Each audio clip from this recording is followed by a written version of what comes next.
Hey everyone, I'm Tim. And I'm the only Luddite in the OSINT world, Chris. And welcome to the OSINT Output.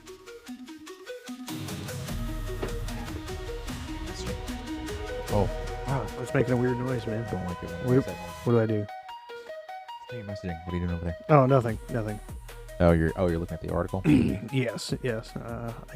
Sometimes I need help on facts and figures. That's one of the reasons why I have this big screen right here, so we I can go know, and look at it anytime we but- want to. But you have glasses, so you can magnify, and that's just I can't do that from here. No, it makes things clearer. Huge difference. It doesn't magnify crap. If it had to magnify, No, stuff. you have bionic eyes. You have fake eyes. You have eye assist, No, and that's these aren't- unfair. These aren't bionic because they're not a part of me. It's an It's an augmentation. I rarely see you without them, but so they that's- could be a part Dude, I of you. wear contacts all the time. Yeah. Way I different. think that you have eye assist. Way I don't have eye assist. That's unfair. Yeah, you do. Yeah, That- you got eyelashes that keeps debris away from your eyes. It's not eye assist that Yeah, you that's- have. Yeah, yeah. Oh wow, you have an eye assist, but it's not the eye assist you want.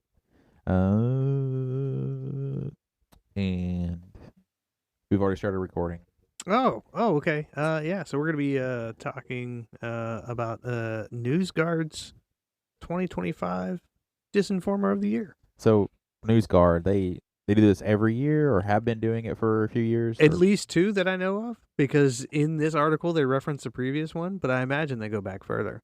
Okay, so when we talk about, let's go back to a previous episode, right? When we did talk a little bit about propaganda and understanding internet sources and analyzing them.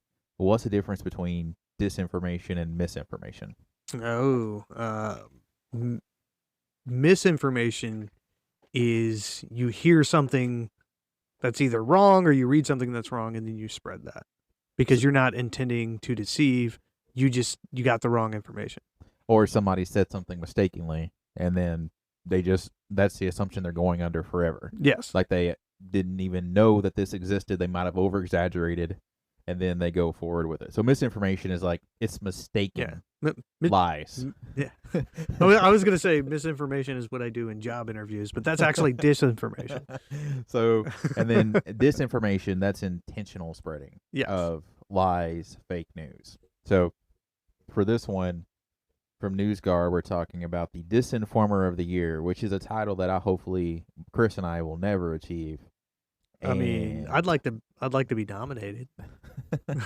It's just nice to be nominated, you Yeah. know? Nominated for Disinformer of the Year. You've done such a good job lying this year. Yes. We're going to nominate you for this prestigious role award from NewsGuard. So, anything about NewsGuard we want to talk about, Chris? Are they reputable in this space? Because I hadn't really heard a whole lot about them before I saw and started looking at Disinformers of the Year. So this particular sect of NewsGuard, the reality check, they do a lot of disinformation campaign identification. So they talk about that stuff. They get it out in the public. They try to debunk lies as fast as they spread, which is impossible. But that's one of the things that they try to do, and they're pretty well known in that at least the reality check space. Like that's where I know them from. I don't know about the rest of their content, but I have used it to track down internet myths like the Loch Ness. Okay, so you could compare it to like Snopes or factcheck.org. Yeah, Okay. it's a little more reading intense than like Snopes or whatever, because Snopes is just like, here's a little bit, here's why it's wrong, and they move on. So this is a little bit more in depth, and they work on identifying the networks that are spreading this stuff as well. Okay. So the Disinformer of the Year, according to this article for 2025, because we're in a new year this year, 2026, is Yevgeny Shevchenko. And he's the creator of the Pravda Network. And the first time I ever heard of the Pravda Network, Is it Pravda or Pravada? so it doesn't have an A right there. I know, but my idiocy wants to add an extra syllable to it. I think that's your, You're right. I'm wrong. so Pravda, I call it Pravada. because you're thinking of Prada probably, and that's what's coming out. But Pravda is how it looks. Pravda, as I would say in my Tennessean. I'm- Pravda. I don't think I've ever had Prada clouding my judgment. It's subconsciously clouding your judgment. Oh, yes. So probably the first time I ever heard of this network, I was talking to a government official. This is a person who works for the U.S. government, and I was telling them about an open source class I was teaching, and they replied to me and said, "Hey, do you normally go over anything that might be fake or false? Because there's a news source that I follow all the time and get a lot of links for on Facebook, but I feel like it may be lying to me." And she shared Pravda's news site with me and a news article. And I said, "Do you normally go here to get your news?" And she goes, "Like, I've been following it for a long time, and it's stuff that I really am concerned about and want to know more about. And I've been sharing these with my friends. Is it fake?" And I go, "Hey, look at the end. It says UA and RU. Like, this is a Russian news source. Please I mean, stop getting your news." At least she was like, maybe this isn't right. Like at some point, I don't know how long, but like at some point she went, I don't think President Macron lost a testicle in a jet ski accident.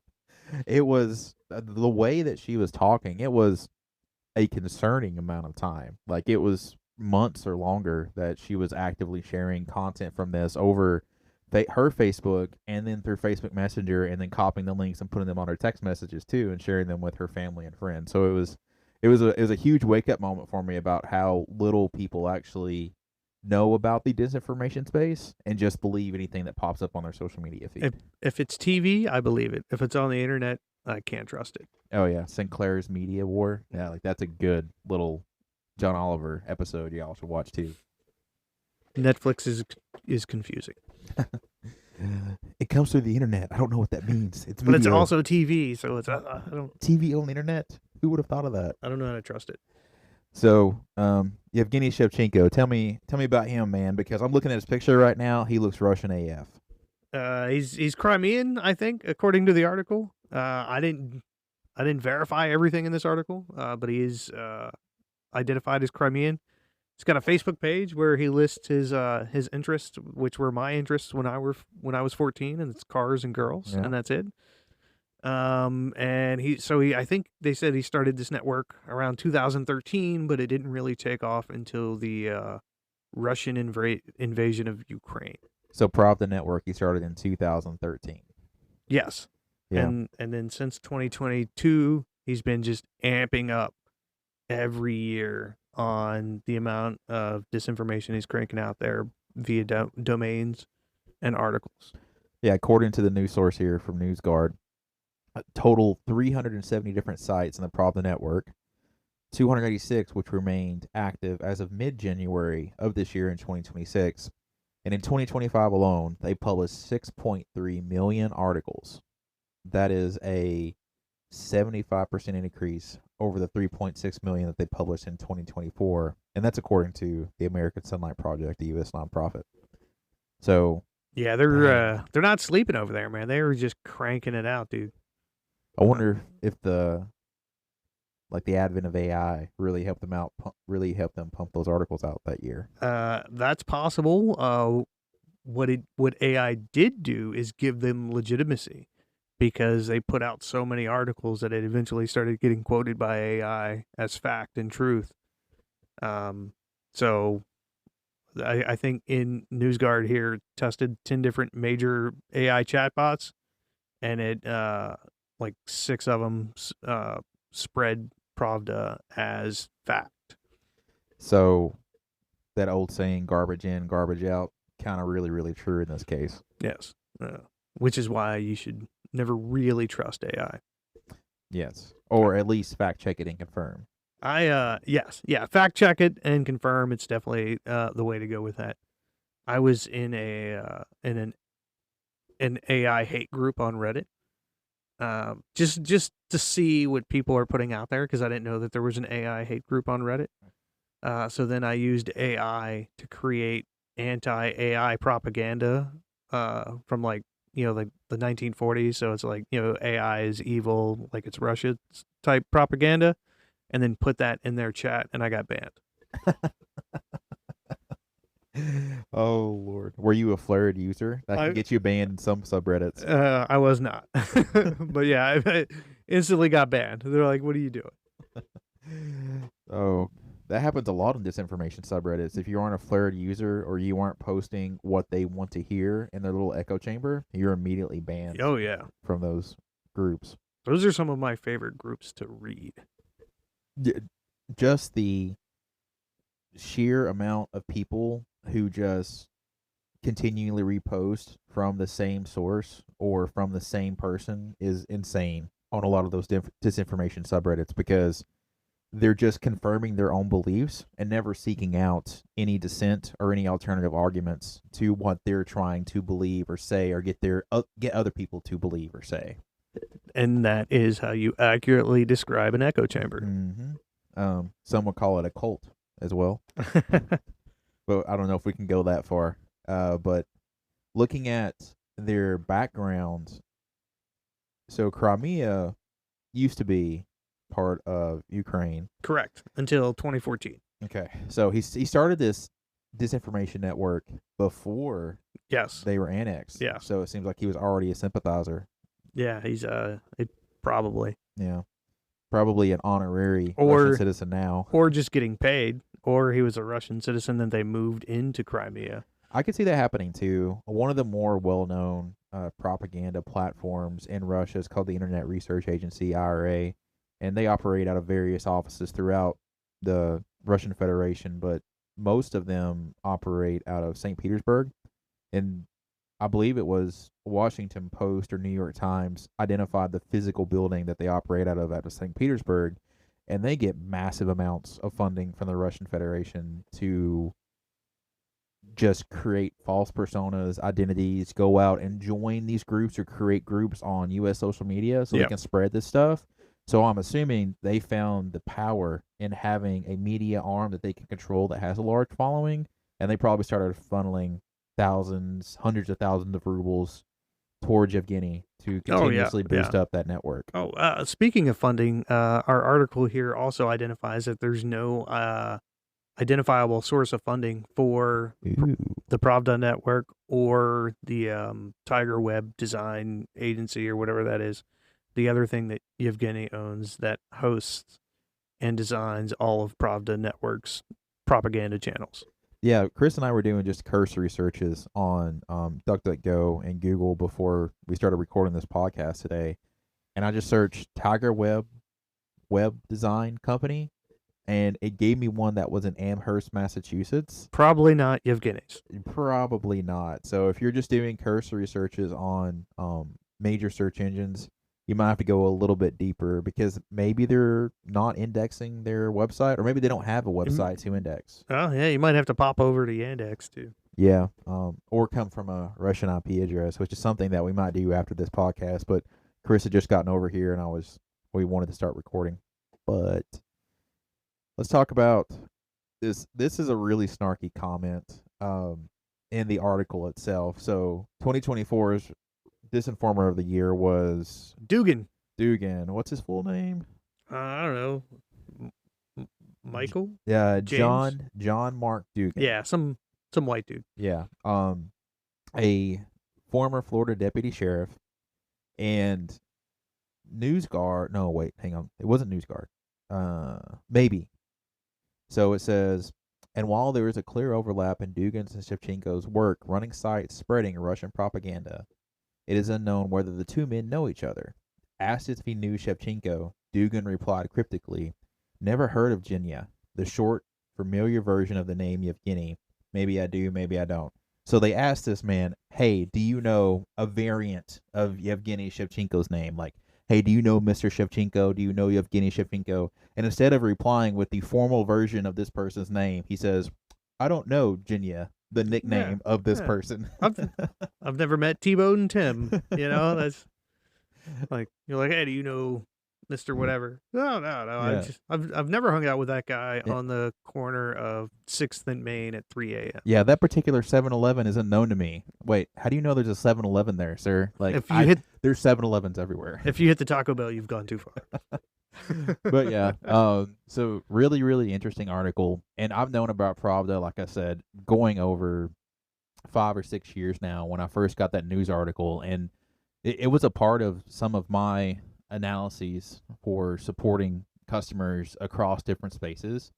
So it's interesting that this guy is now known as the Disinformer of the Year, and I'm happy this is out there. So if that same person ever sends me another Pravda article, I'm gonna be like, read this right here. There you go. But Or Pravada, if you're an idiot like me. you're just thinking about fashion. That's all you're doing.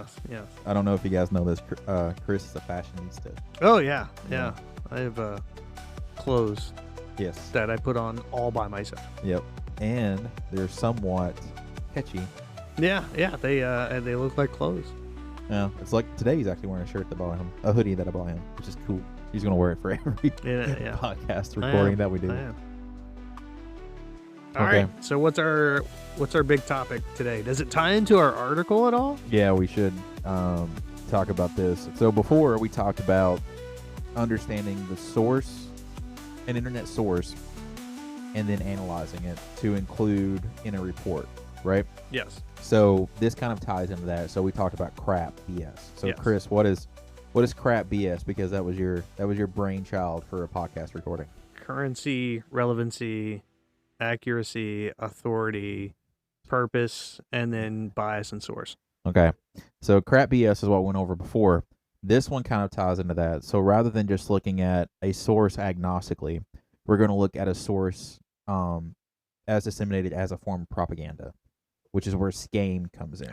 Yay, acronyms. Yeah, so SCAME, SCAME, it actually comes from the Psychological Operations Field Manual I think it's the U.S. Army. I don't think it's a joint field manual, the Joint Operations Manual. It's actually the Army Field Manual, and SCAME stands for Source, Content, Audience, Media, and Expected Result. Or Medium. effects.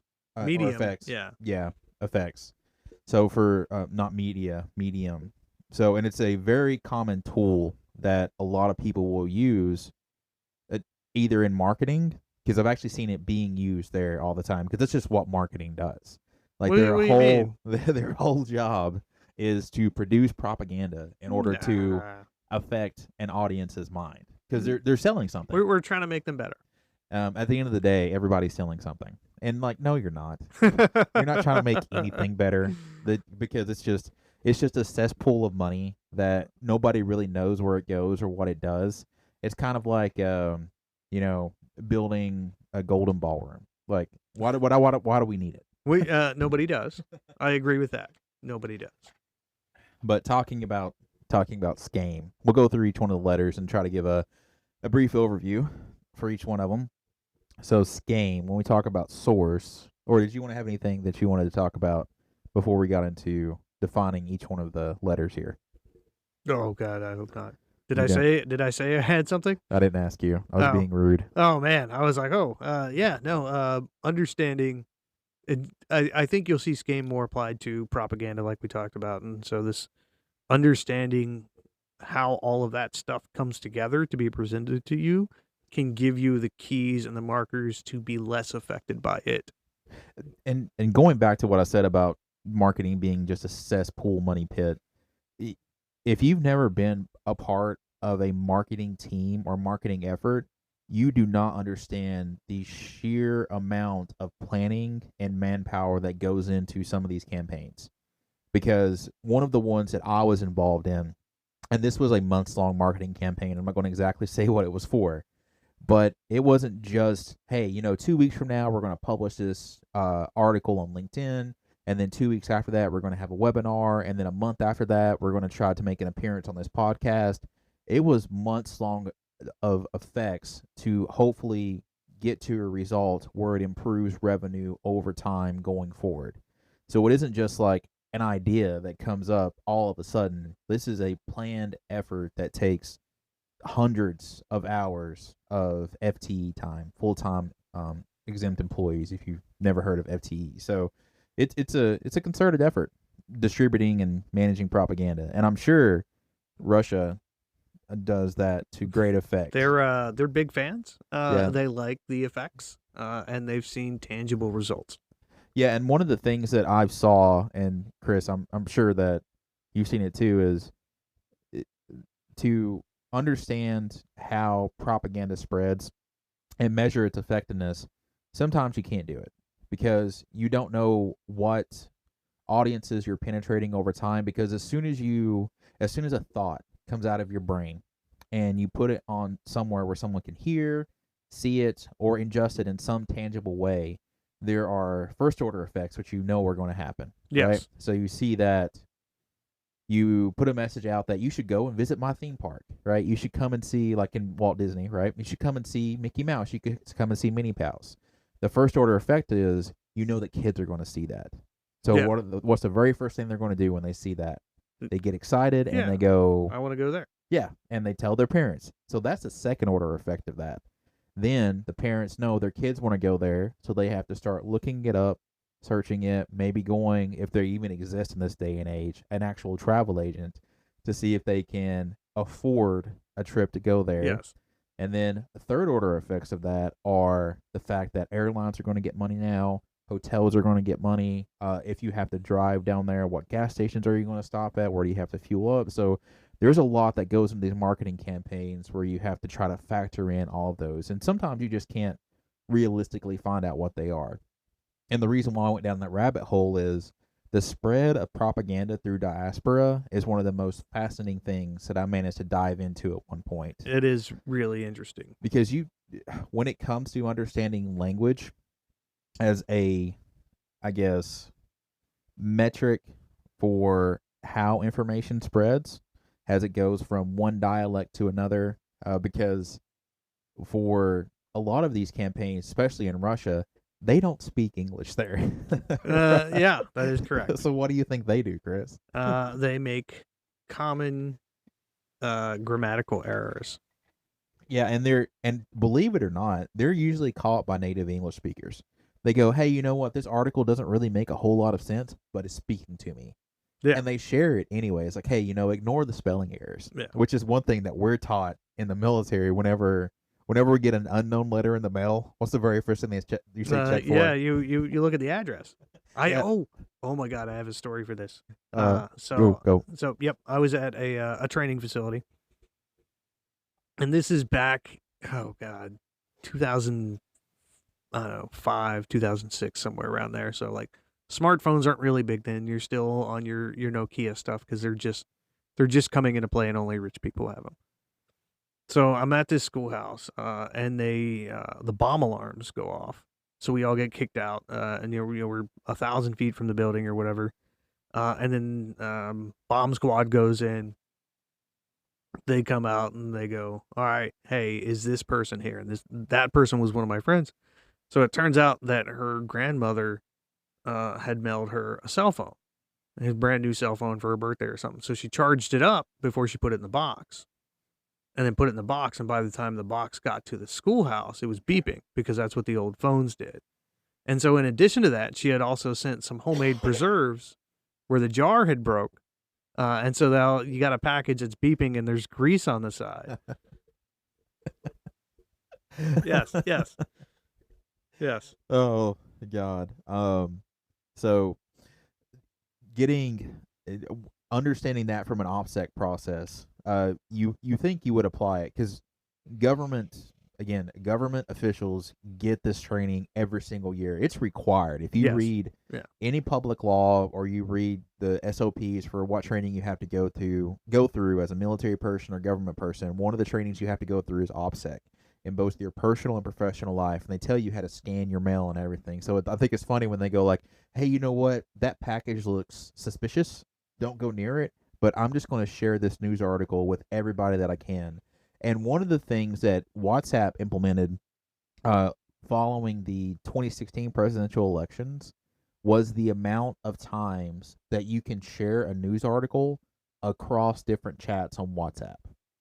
Oh, so they put a limiter or a buffer on there. Did it go away after amount of time, or just like if you shared it 100 times, you're done? So it's the actual share button for the article itself. If you copied and pasted the news article, you're good to go. You're good to go. Oh, all right. So I hacked the system without knowing the system. Yeah, exactly. So if they just copied and pasted the link, they could still share it as many times as they wanted to, is the physical share button on the WhatsApp platform. And what happens whenever technology limits you in some way? What's the very first thing you try to do?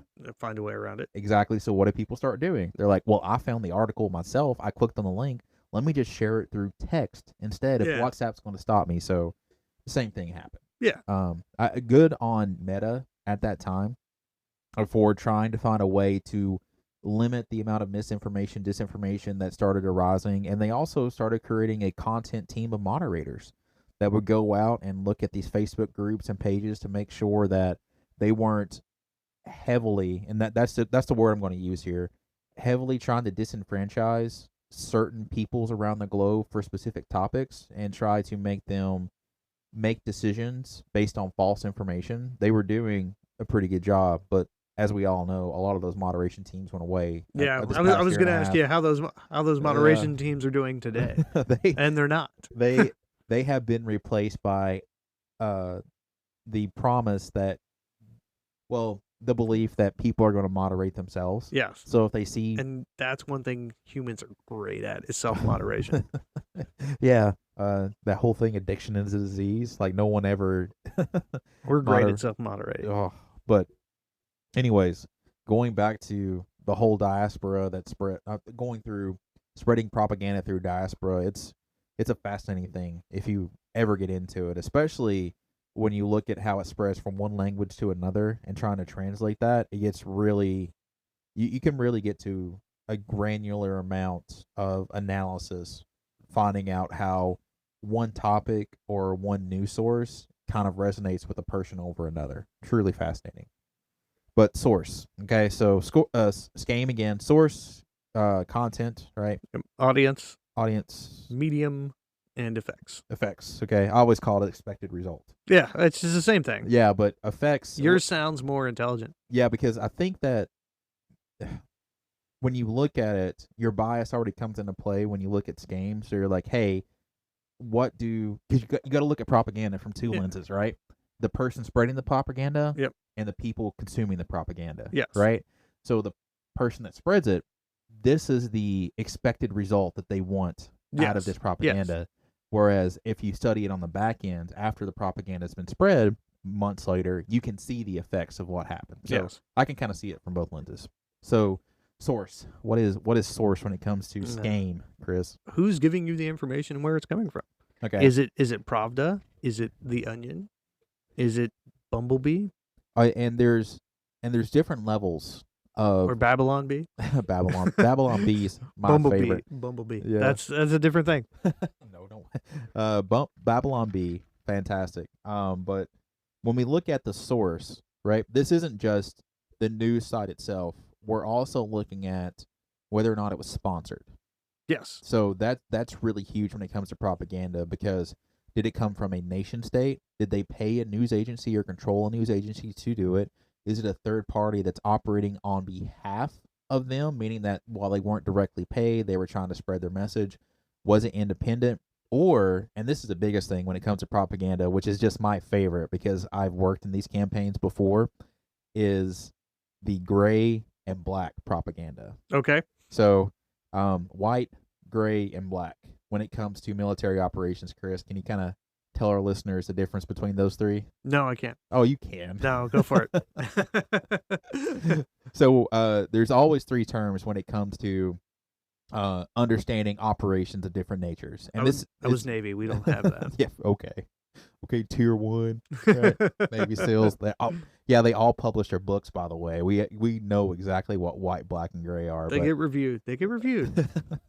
But the same thing is true of hacking operations. So white operations, you can clearly see the attribution going back to this person. If it's published on army.mil, who do you think the creator of that propaganda is? It was probably the army.military. Exactly. But let's say that it's an army.mil piece that's published on a separate article where they copied and pasted all of it, but didn't include the army.mil domain. So they didn't say it came from there. Yes. So you mean like if army.mil came up with a coloring book online for children, and then that coloring book got transposed to other websites? Yeah, and it wasn't attributed back to army.mil. That would be an example of gray. Yeah. Where it wasn't immediately noticeable that a nation state had produced that propaganda.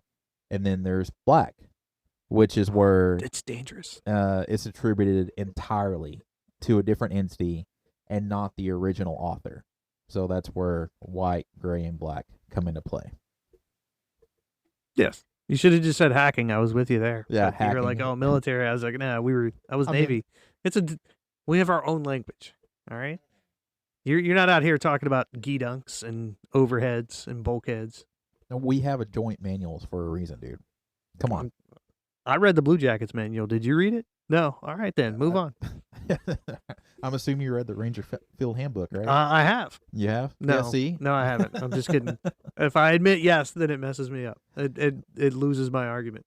Okay. So source studying that and also goes into play, and you can bring other acronyms into it as well, like the crap BS acronym that we talked about before. So study your crap. And then getting into content for SCAME. So what is content?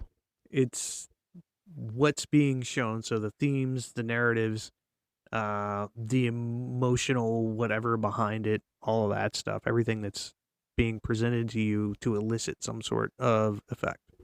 And the analysis that goes into creating this content, how nuanced do you think it is? Is it just like, hey, we'll put a bunch of words on a piece of paper and hopefully we'll get something? Or do they bring in like people who have had experience in this culture before? So that depends on your audience and what you're trying to do.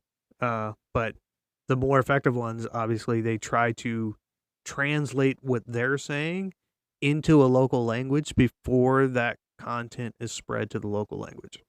Because it's always more effective in the native language than it is Yes. anything else. Yeah. One of the common things that you see before military operations, especially for a civilian populace, if the campaign is extremely overt, they tell the populace to get out. Right?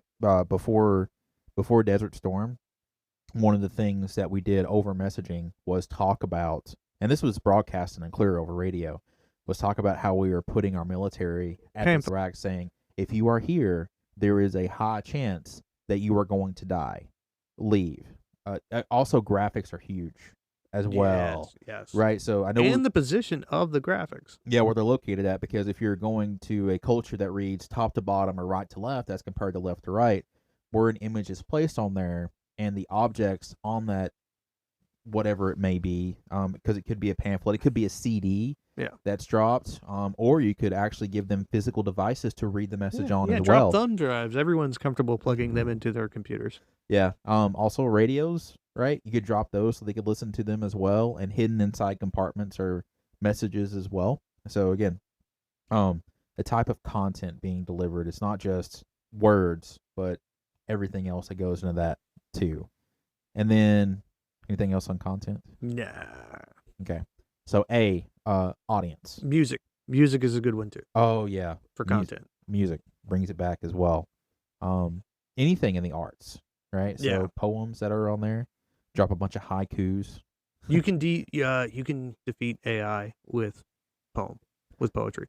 There was a whole article about it, about how you could sneak command prompts into poetry and shove it into a chatbot and it would malfunction.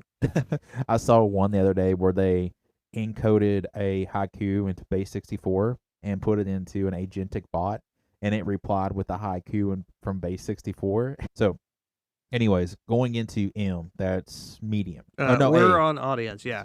I sidetracked you with art. Yeah. So audience. When we think about audience, what is that?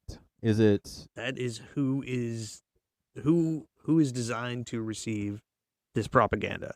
Okay. Or in general, whoever subscribes to whatever content that you have or you're already putting out there. And I'm assuming this is like we said before, the intended audience, right? Yes. That's huge, because once again, information is out there, we don't know where it's going, who's going to ingest it. So the intended audience, what do we want to know about the intended audience? I want to know what language they speak. Okay. I want to know how they consume information. Mm-hmm. I want to know what their interests are. So if it's a golfing society in Greenland, like I want to target my stuff in Greenlandic golfing magazines. What do they speak? Mostly Danish in Greenland, right? I guess. I don't know. They probably have some weird dialects. They probably have. I know they have English speakers there. Different dialects. They're all weird. Like I'm from Georgia. My dialect is weird. That's your Southern discriminatory attitude coming out. Everybody else is weird but me. I fixed it. I fixed it. I fixed it. So the intended audience. Another thing is literacy level, right? Yes. So if you drop a bunch of pamphlets into Nuristan in Afghanistan, probably 1 out of every 10 people can read it. Just drop them on toilet paper, and then they'll be happy. That's exactly what they need. Actually, dude, that's huge. By the way, I didn't realize that when I first got there. Paper is a valuable commodity in Yes. Afghanistan because it's not normally used or produced there. Once they get it, they take care of it. So in Japan, there's not toilet paper in public restrooms frequently. So when you're walking down the street, people will hand you out advertisements on packs of tissue. Ooh, because they know you're eventually going to have to use it. Yeah, if you got to go, now you got tissues. Okay, so And they know you're going to keep it. So I guess a common thing to pack whenever you go out and you're going to be out for a very long time is toilet paper in your bag. Yes. Okay. Yeah, I didn't know that. That's interesting. Yeah, but I mean they're propagandizing to the right audience because they know you're going to keep their advertisement. Yeah, and you're going to everybody who sits down for a while, they get bored, so they're going to read something. Yeah. So Yeah, there you go. there you go. That's awesome. Or So squats. yeah, It's about 80-20 We haven't squat got- versus sit. we haven't gotten the medium yet, but that's an excellent medium. Getting and printing on that must be notoriously difficult because you want something soft down there. Yeah. You know. Well, so it's like a card at the top and the back of the package. So you got to open the package. Okay. So they have a card that. Yeah. Okay. Yeah, we can get into that when we get into the M. But the audience, when we talk about literacy level, that's huge as well. The age of the audience is always something to consider as well when it comes to what medium you want to put it on. Because if you're going to put it on the internet, more than likely, an older audience probably isn't going to consume it as readily as somebody who's 30 years old. Depends on your region, but yes. And then what else for audience? You want to know colloquialisms so you can incorporate some of that to make your propaganda more endearing. Okay, if you use anything more than 3 syllables, nobody knows what that means, Chris. Oh, okay. All right, perfect. Common sayings, common terms, things that speak in the appropriate language. We call that slang, right? Sure. Sure. So slang is really huge when it comes to disseminating messages. That actually brings up another story that I have. We brought in a person off objective, and again, like I said, in Afghanistan, paper is a huge commodity over there. Like once you get it, you take care of it, and he legitimately had a bunch of, I think, over 20 to 30 different folded up pieces of paper that had just Arabic and Persian written all over them. So I brought it to our interpreter there, and I go like, "Hey man, what are these?" And he just laughs in my face, and he goes like, "Oh yeah, they're these." And what they were was religious sayings written down on pieces of paper, and they were meant to ward off certain evils. Oh, Right. nice. So he knew those were extremely common Yeah. across Middle Eastern Muslim culture, and I had never experienced those. And then the more I think about it, I grew up with bookmarks that I got from the church, Yep. and those went in my Bibles, and those Oh. also had sayings from Psalms, from Corinthians, Yeah. from John, right, that said, "Hey, this is something to help you out in your time of need." Yeah, my So- brother has concealed carry to ward off evil spirits. I can still carry. But yeah, so your audience when it comes to SCAME for the A. And then the next one is medium. So we Medium. already talked about one, toilet paper, which Yeah, all yeah. propaganda is toilet paper. Yes. That's yes, what we need to use it for. Yes. But what else can we use for? It's- What else can we consider mediums for, It's, Chris? it's how we're getting our information out there. If I'm using social media, if I'm paying a local shock DJ to scream at you at 6 a.m. about whatever my thing is. And then also the cost associated with it when it comes to medium can be quite high, because if somebody wants to consume it, like you said before, you said USB drives. Yeah. Just dropping a bunch of those out there. Yeah. Though that can run a huge penny. It depending can. on- It can. And then when it comes to medium as well, whether or not they have access to it. Yeah. Is a well, huge deal as I well. want to deliver my propaganda to people with access to my propaganda. So Like if I'm the Pravda network, I'm not putting up any paywalls on any of my articles.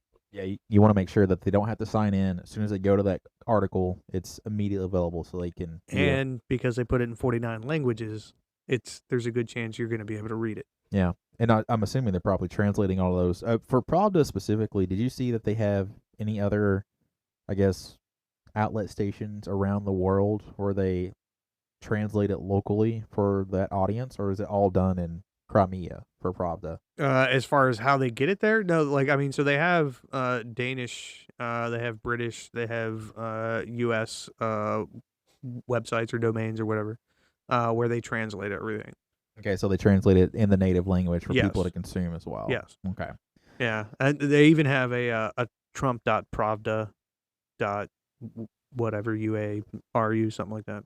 Oh, okay. So they have like a vanity domain for Yeah, that. So yeah. it's like Pravda.Trump. Yeah, but I mean they make it look legitimate. Like there's one of them for the Danish one that it looks similar to a one of their major news stations, but it just has .pravda in there Okay. as one of the domains.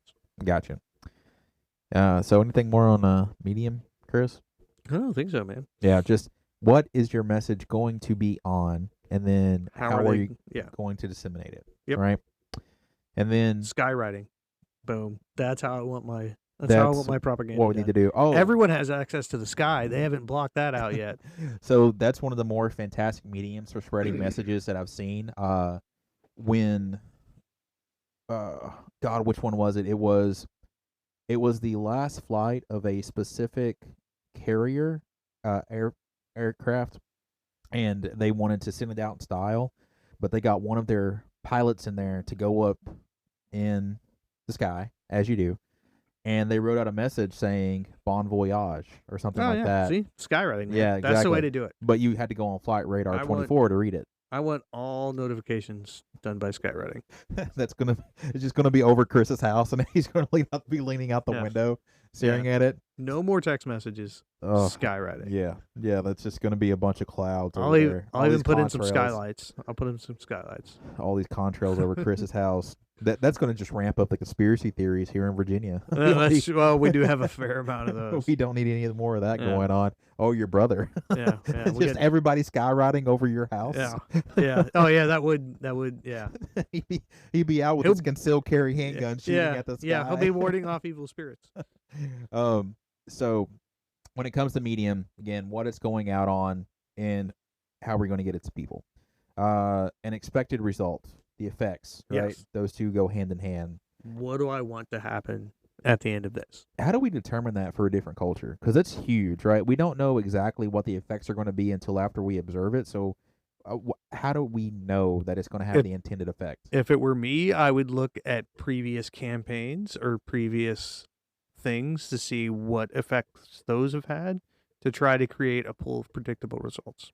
And that's one of the things that analysts readily depend upon when it comes to providing whatever assessments they have to a customer is past experiences, which goes hand in hand with our biases. So that's huge, guys. That's one of the things I've seen all the time when it comes to these campaigns, is that we've seen them operate effectively in the past. So we expect them to have the same effects in the same future. or similar. Yes. Yeah, hopefully, right? So that's on the front end. So on the back end, how do we observe effects after the propaganda has been released? It depends on what the propaganda is designed to do. If it's designed to increase video game sales of Bomberman, right, and then you see sales rise in this particular area, then you could quasi-measure that as a success. So if there's a direct correlation between the effect that you intended to have Yes. and then the actual metric that you're... There's a correlation. Sometimes it's not direct. Sometimes people just discover Bomberman and they go, "Oh, I'm buying this," and I've already shared it with all my friends. Okay. And then we have to get into, so that's the intended first order effect of what happens, and we get a second and third order effects. I would think the second order effect of having Bomberman sales increase are the amount of relationships that go down. Oh yes, yeah. So you could lose more than one to that to Bomberman. I agree. So yeah, you would see a spike in divorce attorneys. Yeah, or a spike in am I overreacting on Reddit? Yeah, am I the ass? Yeah, he watched a commercial that wanted him to buy Bomberman, and he did without notifying me. Am I overreacting for divorcing him? So, that affects really, really huge. So this game, in a nutshell, Yeah, all right? that's it. Source, content, audience, medium, effects, Yep. or expected results. Yeah, I almost said intended, but I was like, that's not the right letter. yeah, intended result. Yeah, no, I Yeah. is not. Yeah. At the end of it, scammy. Scammy? That now you're reminding me of Scampy. Yes. And now I'm hungry. Yeah. So Chris is going to leave here and immediately go get some food. Yes.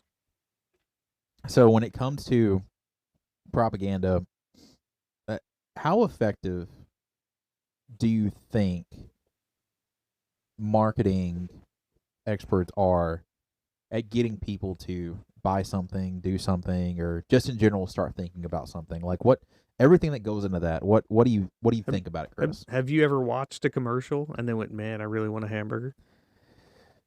If I'm hungry.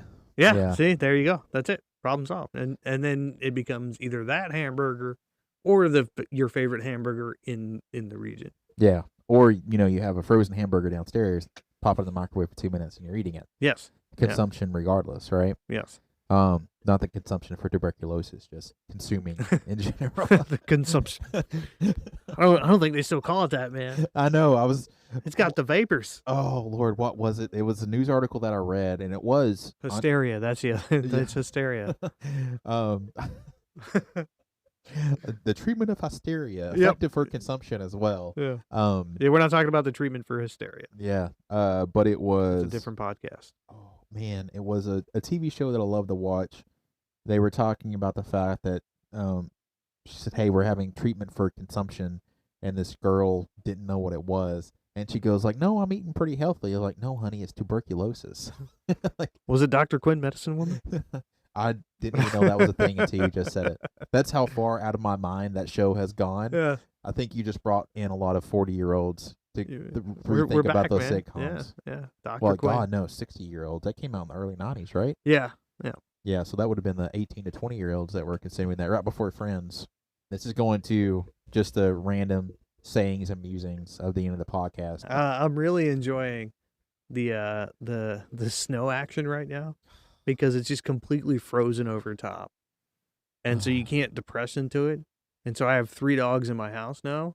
And their spray pattern on the yard is it's pretty funny. Yeah. Because it drops and rolls.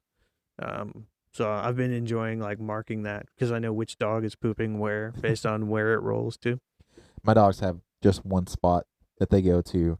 But yeah, dude, I've seen plenty of snowfall in my life, maybe not as some of the people up in the north, but I've never seen it like this. Yeah, we've never had that here. Ever. Yeah, where did you have that down south? Well, you lived in Maryland for a while, Yeah. but did you ever see it in like Pennsylvania? freeze? Yeah, I lived in Pennsylvania too. I've had the ice storms before on top of the snow, but it's never stayed. Like I don't think I've experienced it stay well below freezing for this long, to where there's just nothing you can do with it without a pickaxe. Yeah, and that's actually what I spent all day yesterday doing for 6 hours, was literally breaking up ice out of our driveway to try to get out. My grandfather was an icebreaker in the Coastie. Oh, so yeah, he had experience. He was in an icebreaker. Yeah, like, dude, those things are legit. Yeah, the engineering that goes into those are insane. Yes, he showed me 2 pictures. One was over all the handrails were frozen over, and then the other was the insulation setup that they created for their beer, so it wouldn't freeze and bust. which is a huge problem when it comes to the fermenting beer and getting the right type of content. Yep. Too hot, too cold, not enough of the type of hops that you want in the beer to get the expected taste. A lot of that goes into there. Yeah, and then he identified when they got into warmer waters, they would use the CO2 canisters to flash freeze their beer. Until I started watching Deadliest Catch, I didn't know what a huge deal it was to have frozen ice on a boat and what it could do to it. Yeah, it's not good for it. Yeah, like because it creates, and also when I started shoveling it, because when you just shovel snow, you're not really aware of the impact that picking up and shoveling snow has on your lower back, because Yeah. it's not It's not not as heavy. Yeah. Yeah, but when you start shoveling ice, brother, Oh yeah. Yeah, you can feel it. Every bit of it. did you shovel snow before or after it really froze over? My driveway is still covered, but I can get in and out of it. How did so. you? What did you just slide down today? No, I just apparently I got good tires. Okay. Like I climbed right up it and I climbed right out of it, man. That's awesome. So it completely froze over. Yeah. Haven't done anything. Okay. But the snowstorm, I hate it. Yep. And I'm happy that it was anticipating. We're recording this on January 31st at the end of the month, and it was anticipated to snow today up to 4 inches. And I'm so happy that that forecast is completely gone. Yeah. Because I'm going to travel next month, and I'm not looking forward. I didn't look forward to driving in some snow on the interstate. Yeah, So, we're just gonna get that snow later in the week, so we're good. Yeah. Hopefully, we don't get it at all. I don't want it. Snow's stupid. It's nice to look at. Mm-hmm. That's it. It is. Yeah, it is very pretty. It is super fascinating looking at how, like, when it settled and then it froze, just the glistening ice on top of it. Yeah, I did go slide around on my sidewalk. Did you get down on your butt or just? No, I shuffled and slid. So I've been having fun doing that. So my kids went out and decided to go sledding at my wife's behest. And I told her, I was like, hey, that is a bad idea. Oh, yeah. Because that's no longer snow where there's no soft landing. That's what I'm trying to say. Like, it's not going to cushion your fall. Once you're going on ice, there's really no friction to stop you. Yeah. Right? So anyways, I told them, hey, please do me a favor, aim for the ditch, right? Because at least you're going to go down and then come back up, and then your inertia is going to stop. Yeah. But if you shoot over the road, the drivers will see you because you'll be at the appropriate height. Yeah, exactly. Don't be like Samuel L. Jackson in The Rock and aim for the bushes, because that's not going to go well for anyone. But yeah, sure enough, 45 minutes later, The Other Guys. Yeah, the great movie. 45 minutes later, I hear somebody struggle to get in through the door, and it's my son, who, by the way, is almost as big as I am. If anybody's ever met me watching this, you know I'm a big dude, almost 6 foot tall, 200 some odd pounds, or almost 300, depending on at what point in my life. Depending on the winter. Depending on what point in my life you met me. I've never been quite 300, but came in and he was limping, and I was like, "What happened, man?" And he goes like, "I hit a tree," and I go, I was like, "I told you guys." Yeah. Oh, but.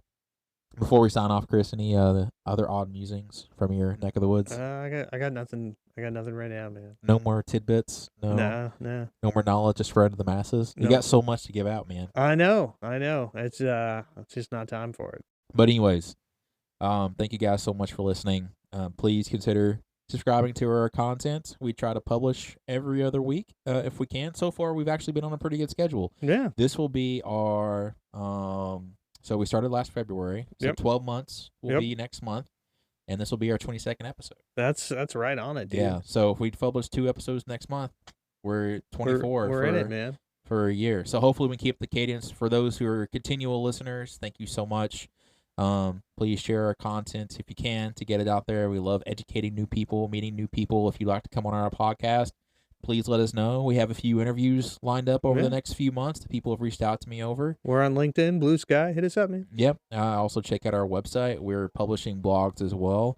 I want to say that we almost have an honorary member now of our little podcast, reaching out saying, thank you, Jay Hosler, for...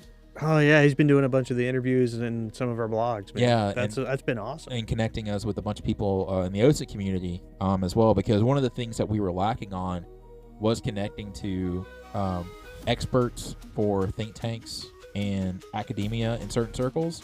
So him getting us connected to these individuals has really helped not only broaden our audience, but as well as our knowledge and experience. Based on our administration skills. He's really been getting in contact with you. And I've just been like, this is awesome. Yeah, because you're just lazy. Lazy is not the word. I'm just unorganized and sometimes disinterested, but not in this. Yeah. But yeah, really, really huge thanks to Jay for helping us out with that. I do appreciate it. Thank you. Also, if you do listen every month, feel free to let us know what content you'd like to see us generate or share in the future. But this has been Chris and Tim on the OSINT Output. Tim and Chris.